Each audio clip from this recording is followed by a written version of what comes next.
In today's video, I'm going to teach you AutoCAD, how to check units and change them easily, beginner-friendly guide. Before we begin, a quick note on why this matters.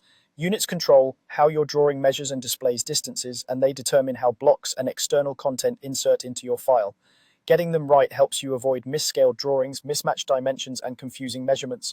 Start by opening your drawing so you're working directly in the file you want to verify. Once it's open, move to the command line and type units, then press enter. Depending on the size and complexity of the file, the units dialog may take a moment to appear, so give it a second if it doesn't pop up immediately. When the drawing units window opens, first look at the length type. This controls how lengths are shown. Decimal is typically used for metric work and displays measurements as plain numbers like 1250.0. Architectural shows feet and fractional inches like 10 to 6.5 which is common in building plans that use imperial units. Engineering uses feet and decimal inches, often preferred for site or civil drawings in imperial.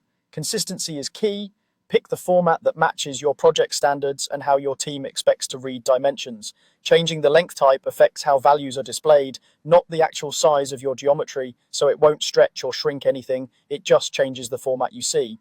Next, review the insertion scale. This setting tells AutoCAD what unit to assume when you insert blocks or external content. For example, if your project is metric, choose millimeters or meters to match your workflow. If you're in imperial, inches or feet are typical.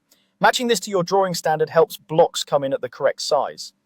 If your insertion scale doesn't align with the source of your blocks, AutoCAD may scale them automatically, which can be helpful, but it's best to set it correctly from the start to avoid surprises.